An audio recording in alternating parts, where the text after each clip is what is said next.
Major inspection on TAM36R. Today's date is the 4th of February 2025. Mileage to date is 56,971. This is the major inspection. This will be reset today. MOT will reset that, but the brake fluid is due, well overdue, 08/23, as is the oil. And the rear brake pads are due in 370 miles. The front brake pads are due in 27,000 miles. That battery symbol means your battery's low. Coming underneath the bonnet into the engine bay, looking round, just general wear and tear. This is for the bonnet latches. It is not secured properly. As you can see, the clips that go into there are snapped. Inspecting the coolant level, there is no coolant inside that bottle. Going onto the breather pipe from the intake. You can see there on that seal that it may have been epoxied, which indicates that it's been damaged at some point. However, it does seem quite sturdy. Doesn't seem like it's going to snap or break anytime soon. Coming into the front bumper, you can see some condensation on the fog light. Slight bit of condensation on this one as well.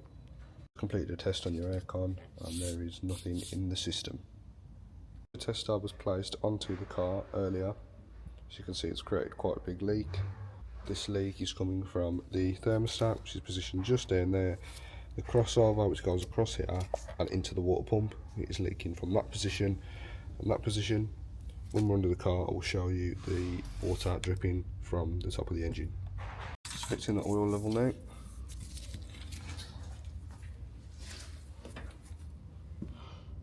So a bit of tissue right around. You can see it goes right down to the bottom. Oil level is okay. One final check over the top of the engine bay. Your horseshoe bolts are a little rusty. Top mount bolts a little rusty. Same on this side. And then the same for these two bolts here. Okay, rocker cover is now off, showing the camshafts and the chain. Chain looks quite old, as you can see. This is normally a quite yellowy, cleary kind of colour. Now it is very dark, indicating it is quite old. And over to the rocker cover now, seems to be in good nick. The rubbers feel quite soft all the way around, indicating it may have been changed recently. Pressure tester now on the car. There's a leak, as you can hear the air hissing out towards the thermostat, which is just down there. Section of the wheel arches across all sides. See, you're missing a bulb protector here. See where the electrical connectors are. This can cause damage to the electrical connectors or possibly to the actual bulb or the holder.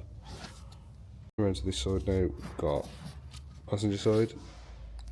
That all looks good. To the rear of the passenger side, also looks good. Down to passenger side, all looks intact. Onto the tyres, see minor cracking there. Notifies the tyre for cracking. This indicates this tyre was made in the 29th week of 2019. Coming around to the passenger side, however, this one was made on the 16th week of 2019. Back now down to the rear on the passenger side. Slight bit of binding on this tyre. Made on the 18th week of 2016. Says right there. Finally, we've got the rear driver's side. Major cracking on this tyre. The car, checking the exhaust hangers, no rubber wear, seem okay. Subframe has just got minor rust.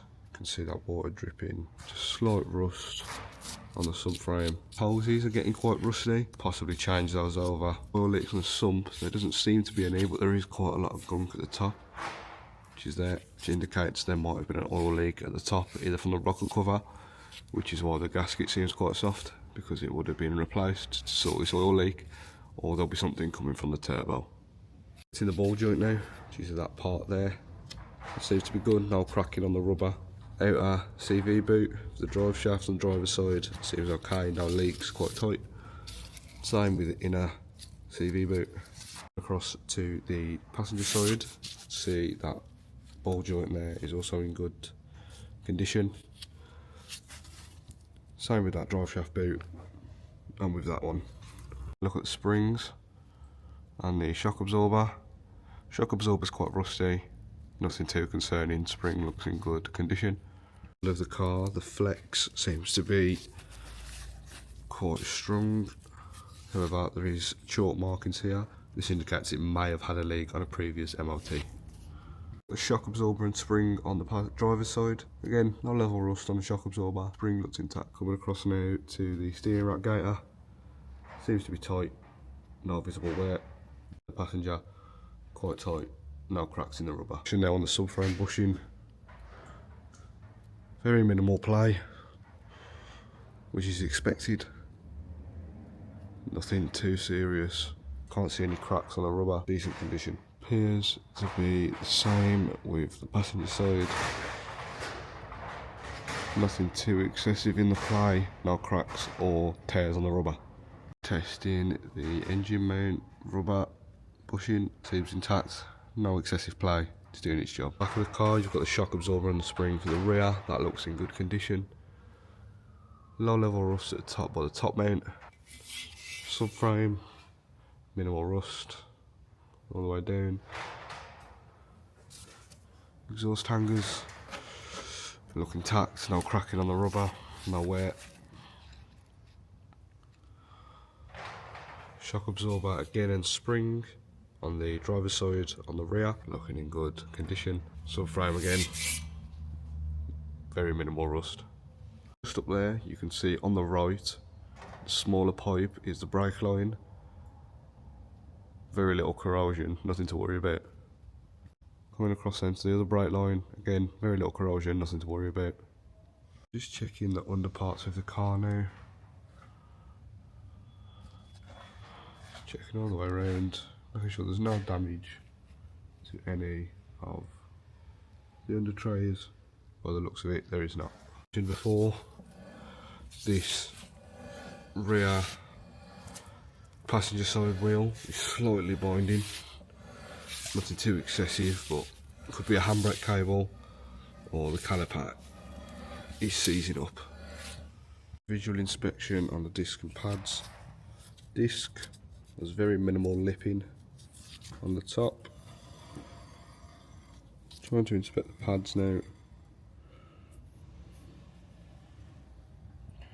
Seem to have decent amount of meat on them. Nothing too worrying.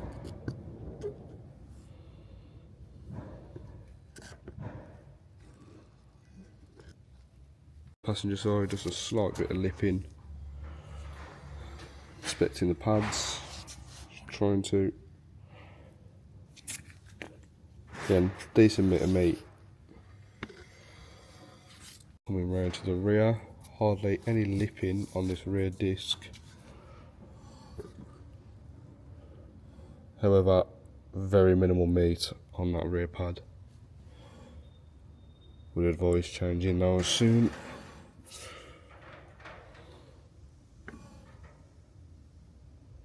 Finally, driver side rear, again minimal lipping on the disc.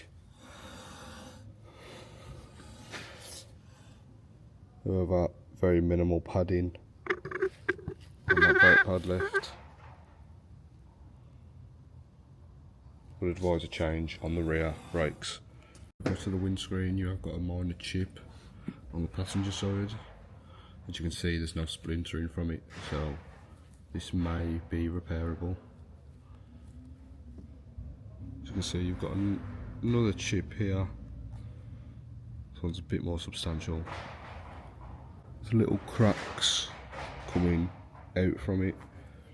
Nothing major, however, these cracks could split even further and damage the entire windscreen when getting repaired, so this one may not be repairable. However, this one is slightly minor, that one is repairable. Right to the bumper, you've got a slight scuff mark, just chipped away some paint, got some minor scratches. Right, so I'm going to take you through the diagnostic reports now. This is the pre-clear set of fault codes that we had on your car. A lot of these we can ignore.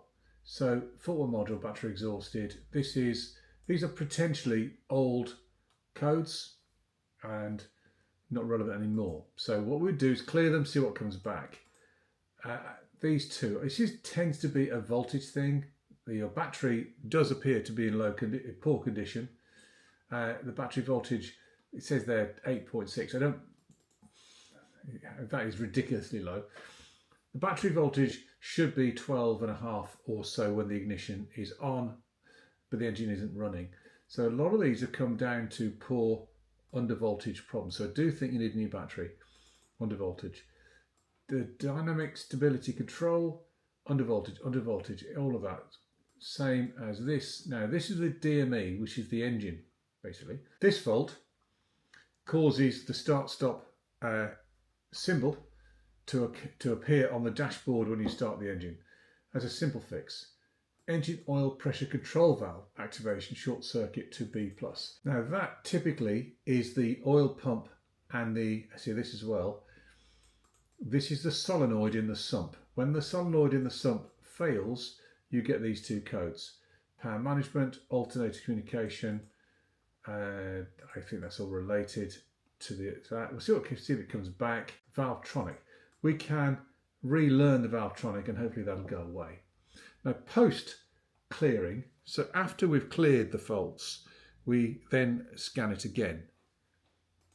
And this is what we get. So again, no power supply for the instrument cluster, so there's some kind of short circuit in the instrument cluster. Unless it has an impact on your daily driving, I'd leave it.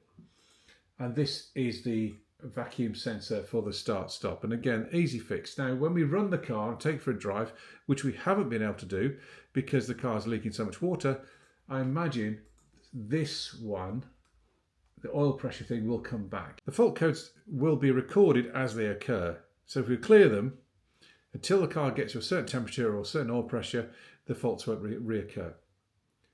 So that's that. Now, what I recommend moving forward is the thermostat and the crossover pipe to be repaired. It very much looks like your solenoid in the sump needs removing, which is a sump drop exercise. I can quote you for that.